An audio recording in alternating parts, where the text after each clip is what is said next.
அனைவருக்கும் வணக்கம். இன்றைக்கி நம்ம இந்த வீடியோவில் என்ன பார்க்க போகிறோம் அப்படின்னா 6/1/2019 நடப்பு நிகழ்வுகள் பார்க்கலாம். இந்த கொஸ்டினுக்குரிய பிடிஎஃப் லிங்க்கு கீழே டிஸ்கிரிப்ஷனில் கொடுத்துருக்கேன். ஸோ வேணுங்கிறவங்க டவுன்லோட் பண்ணி எழுதிக்கலாம். ஆன்சர் கீக்கு இந்த வீடியோ வச்சு செக் பண்ணிக்கலாம்.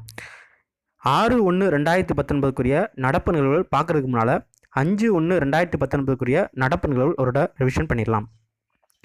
சர்தார் வல்லபாய் படேல் சிலைக்கு மத்திய அரசு சார்பில் ரூபாய் 300 கோடி நிதி உதவி வழங்கப்பட்டதாக மக்களவையில் தெரிவிக்கப்பட்டது.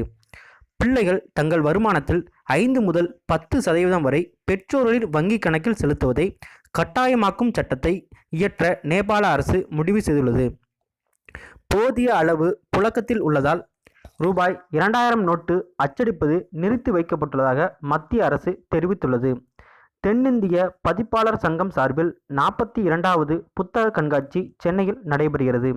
இதில் சிறந்த பதிப்பாளர் விருது முல்லை பழனியப்பனுக்கும், சிறந்த பெண் எழுத்தாளர் விருது ஜி திலகவதிக்கும், சிறந்த ஆங்கில எழுத்தாளர் விருது காயத்ரி பிரபுவுக்கும், பதிப்பக செம்மல் விருது ஹிக்கின் பாதம்ஸ் நிறுவனத்திற்கும், சிறந்த சிறுவர் அறிவியல் நூல் விருது கோவி பழனிக்கும், சிறந்த குழந்தை எழுத்தாளர் அலா வள்ளியப்பா விருது சபிதா ஜோசப்புக்கும் வழங்கப்பட்டுள்ளது.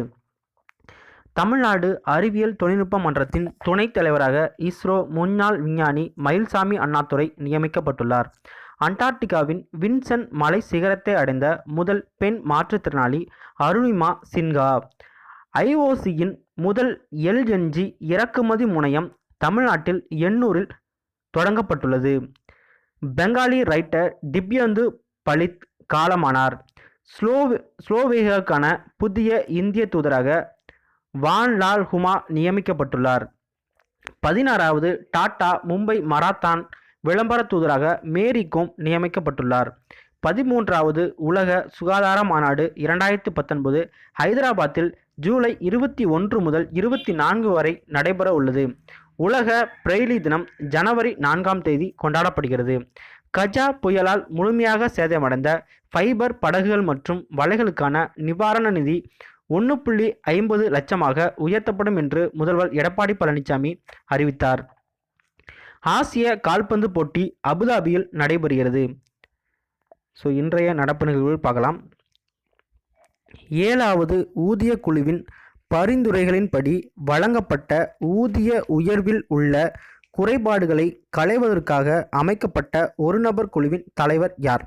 ஸோ 7வது ஊதிய குழுவின் பரிந்துரைகளின்படி வழங்கப்பட்ட ஊதிய உயர்வில் உள்ள குறைபாடுகளை களைவதற்காக அமைக்கப்பட்ட ஒரு நபர் குழுவின் தலைவர் யார் அப்படின்னு பார்த்தீங்கன்னா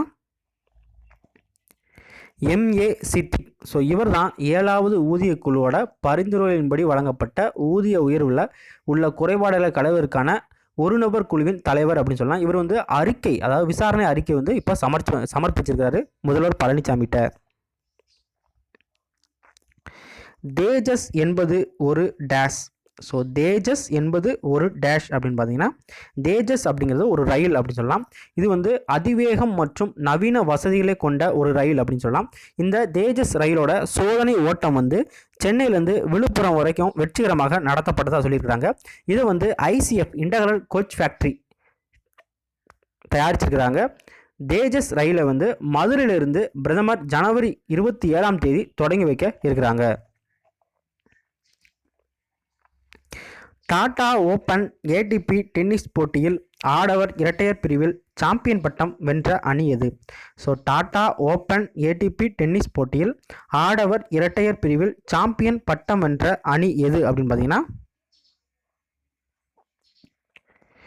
போபண்ணா திவிக் சரண். ஸோ போபண்ணா திவிக் சரண் அணி தான் டாடா ஓப்பன் ATP டென்னிஸ் போட்டியில் இரட்டையர் பிரிவில் பட்டம் வென்றிருக்கிறாங்க. ப்ரோ கபடி லீக் சீசன் 6இல் பட்டம் வென்ற அணி எது? So Pro Kabaddi League season 6இல் பட்டம் வென்ற அணி எது அப்படின்னு பார்த்தீங்கன்னா Bengaluru Bulls. So Bengaluru Bulls தான் இந்த ப்ரோ கபடி லீக் சீசனில் முதல் முறையாக பட்டம் வாங்கியிருக்கிறாங்க. இதுக்கு 3 கோடி பரிசு வழங்குவாங்க. 2வது இடத்துல வந்து குஜராத்தோட ஃபார்ச்சூன் ஜெயின்ஸ் அணி வந்து 2வது இடத்துல இருக்காங்க. இவங்களுக்கு 1.8 கோடி பரிசு வழங்குவாங்க. ஹாப்மன் கோப்பை டென்னிஸ் போட்டியில் கலப்பு இரட்டையர் பிரிவில் சாம்பியன் பட்டம் வென்ற அணி எது? ஸோ ஹாப்மன் கோப்பை டென்னிஸ் போட்டியில் கலப்பு இரட்டையர் பிரிவில் சாம்பியன் பட்டம் வென்ற அணி எது அப்படின்னு பார்த்தீங்கன்னா ரோஜர் பெடரர் மற்றும் பெலிண்டா. ஸோ ரோஜர் பெடரர் மற்றும் பெலிண்டா இணை தான் பட்டம் வாங்கியிருக்கிறாங்க. சுவிட்சர்லாந்து நாட்டைச் சேர்ந்த ரோஜர் பெடரர் மற்றும் பெலிண்டா இணை ஹாப்மன் கோப்பை டென்னிஸ் போட்டியில் பட்டம் வாங்கியிருக்கிறாங்க. சமீபத்தில் மத்திய அரசு 3 பிராந்திய ஊரக வங்கிகளை ஒருங்கிணைத்துள்ளது. ஒருங்கிணைப்பு நடவடிக்கை எப்போது அமலுக்கு வந்தது? ஸோ சமீபத்தில் மத்திய அரசு 3 பிராந்திய ஊரக வங்கிகளை ஒருங்கிணைத்துள்ளது.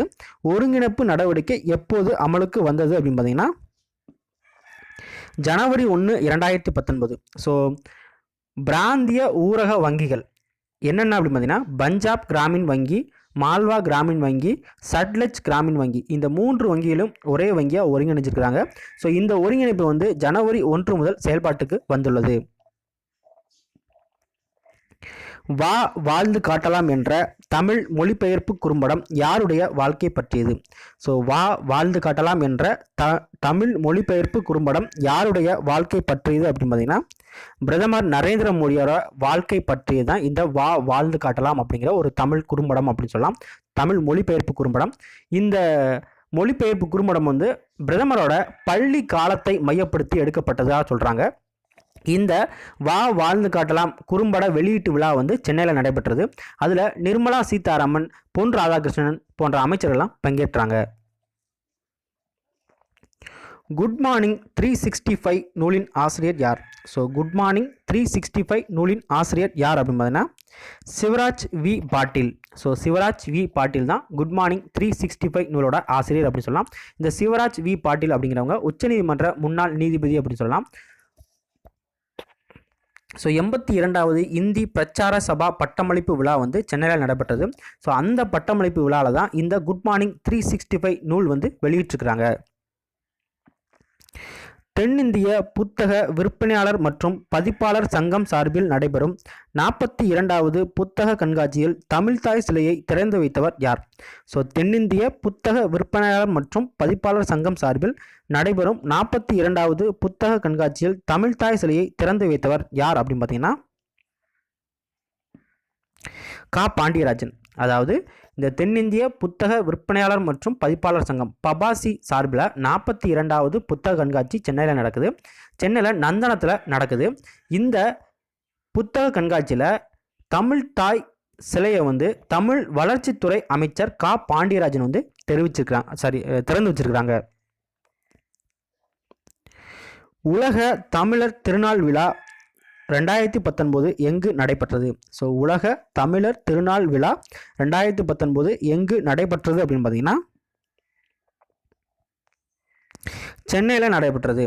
ஸோ 5ஆம் ஆண்டு உலக தமிழர் திருநாள் விழா அப்படின்னு சொல்லலாம். ஸோ 5ஆம் ஆண்டு உலக தமிழர் திருநாள் விழா 2019 மற்றும் உலக தமிழ் வம்சாவளியினர் ஒன்று கூடல். ஸோ உலக தமிழ் வம்சாவளியினர் ஒன்று கூடல் அப்படிங்கிற பேரில் வந்து சென்னையில் நடைபெற்றது.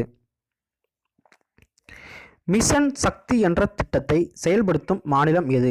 ஸோ மிஷன் சக்தி என்ற திட்டத்தை செயல்படுத்தும் மாநிலம் எது அப்படின்னு பார்த்தீங்கன்னா ஒடிசா. ஸோ ஒடிசா தான் இந்த மிஷன் சக்தி அப்படிங்கிற ஒரு ப்ரோக்ராம் வந்து கண்டக்ட் பண்ணுறாங்க. இந்த மிஷன் சக்தி மூலமாக அதாவது மகளிர் சுய உதவி குழுக்களுக்கு ரூபாய் 3 லட்சம் வரை வட்டியில்லா கடன் வந்து வழங்கப்படும் அப்படின்னு சொல்லிட்டு மாநில முதல்வர் நவீன் பட்நாயக் வந்து அறிவிச்சிருக்காங்க. அதாவது ஒடிசா மாநில முதல்வர் நவீன் பட்நாயக் வந்து அறிவிச்சிருக்காங்க 3 லட்சம் வரை வட்டியில்லா கடன் பெண்களுக்கு. ஓகேங்களா. இந்த மிஷன் சக்தி மாநாடு வந்து ஒடிசாவில் புரியில் நடைபெற்றது. ஸோ மிஷன் சக்தி மாநாடு வந்து ஒடிசாவில் புரியில் வந்து நடைபெற்றது. ஸோ அதில் தான் இந்த அறிவிப்பு வந்து ஒடிசா முதல்வர் நவீன் பட்நாயக் வந்து அறிவிச்சிருக்கிறாரு. இந்த மிஷன் சக்தி வந்து ஆல்ரெடி வந்து 2017 சி மீன்ஸ் பிஸ்னஸ் ப்ரோக்ராம் வந்து கண்டக்ட் பண்ணியிருக்கிறாங்க. சி மீன்ஸ் பிஸ்னஸ் ப்ரோக்ராம் அதுவும் ஃபேஸ்புக்கோட இணைந்து கண்டக்ட் பண்ணியிருக்கிறாங்க. உத்தரப்பிரதேசத்தில் கும்பமேளா எப்போது நடைபெற உள்ளது? ஸோ உத்தரப்பிரதேசத்தில் கும்பமேளா எப்போது நடைபெற உள்ளது அப்படின்னு பார்த்தீங்கன்னா ஜனவரி 15ஆம் தேதி தொடங்க உள்ளது இந்த கும்பமேளா. உத்தரப்பிரதேச மாநிலத்தில் பிரயாக்ராஜ் அப்படிங்கிற இடத்துல வந்து இந்த கும்பமேளா வந்து தொடங்க இருக்குது. இதற்கான கொடியேற்ற நிகழ்ச்சி வந்து அந்த மாநில முதல்வர் உத்தரப்பிரதேச மாநில முதல்வர் யோகி ஆதித்யநாத் வந்து கொடியேற்றி தொடங்கி வைத்தார் கங்கை நதிக்கரையில். 106வது இந்திய அறிவியல் மாநாடு எங்கு நடைபெறுகிறது?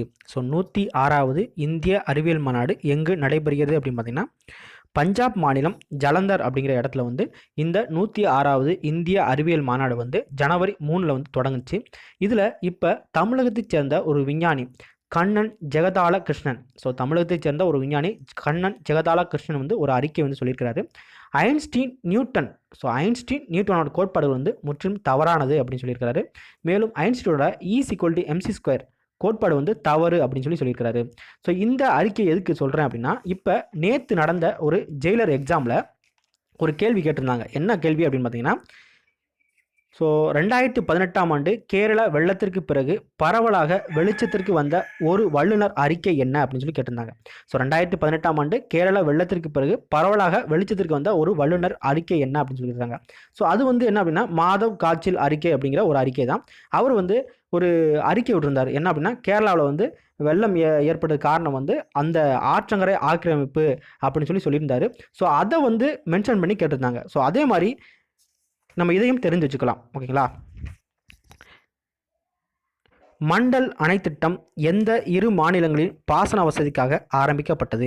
ஸோ மண்டல் அணை திட்டம் எந்த இரு மாநிலங்களின் பாசன வசதிக்காக ஆரம்பிக்கப்பட்டது அப்படின்னு பார்த்தீங்கன்னா, ஜார்க்கண்ட் மற்றும் பீகார். ஸோ ஜார்க்கண்ட் மற்றும் பீகார் மாநிலத்தோட விவசாயத்திற்காக ஆரம்பிக்கப்பட்டது தான் இந்த மண்டல் டேம் ப்ராஜெக்ட் அப்படின்னு சொல்லலாம். இதை பிரதமர் நரேந்திர மோடி வந்து அடிக்கல் நாட்டியிருக்கிறாரு. ஸோ இந்த திட்டத்திற்கு வந்து நிறையவே செலவாகும். அந்த செலவில் வந்து பார்த்தீங்க அப்படின்னா 60% வந்து சென்ட்ரல் கவர்மெண்ட்டும் 40% வந்து ஸ்டேட் கவர்மெண்ட்டும் கொடுக்குறதா ஒத்துக்கிட்டாங்க. ஸோ 60% சென்ட்ரல் கவர்மெண்ட் கொடுக்கலையா, அது வந்து எந்த திட்டத்தின் அடிப்படையில் கொடுக்குறாங்க அப்படின்னா, PMKSY, அதாவது பிரதான் மந்திரி கிருஷி சிஞ்சாய் யோஜனா, இந்த யோஜனா திட்டத்தின் கீழே இந்த 60% வந்து கொடுக்குறாங்க. இந்த 40% வந்து ஸ்டேட் கவர்மெண்ட் எப்படி கொடுக்குறாங்க அப்படின்னா, நபார்டு வங்கியில் வந்து லோன் போட்டு கொடுக்குறதா சொல்லியிருக்கிறாங்க. இந்த PMKSY பற்றி சொல்லணும் அப்படின்னா, விவசாயிகளுக்கு நீர்ப்பாசன வசதியை ஏற்படுத்தி தருவதற்காக ஆரம்பிக்கப்பட்ட திட்டம் தான் இந்த PMKSY, அதாவது பிரதான் மந்திரி கிருஷி சிஞ்சாய் யோஜனா அப்படின்னு சொல்லலாம். இந்த கால அளவு எவ்வளோ வரும்னா, இந்த அதாவது PMKSYயோட கால அளவு 2015லேருந்து 2020 வரைக்கும். ஸோ இந்த திட்டத்தின் அடிப்படையில் இந்த நிதி வந்து ஒதுக்குறாங்க. 60% நிதி வந்து இந்த மத்திய அரசு வந்து ஒதுக்குறாங்க. ஸோ இதோட இன்றைய நடப்பு நிகழ்வு வந்து முடிஞ்சு. தினசரி திருப்புதல் பயிற்சி வந்து நான் இன்னைக்கு கொடுக்கல. ஏன் அப்படின்னா, இன்றைக்கி 2 வீடியோஸ் கொடுக்க போகிறேன், 6ஆம் தேதியும் 7ஆம் தேதியும். ஸோ அதனால் 7ஆம் தேதிக்குரிய கரண்ட் அஃபேர்ஸோட சேர்த்து தினசரி திருப்புதல் பயிற்சி கொடுக்குறேன். தேங்க்யூ.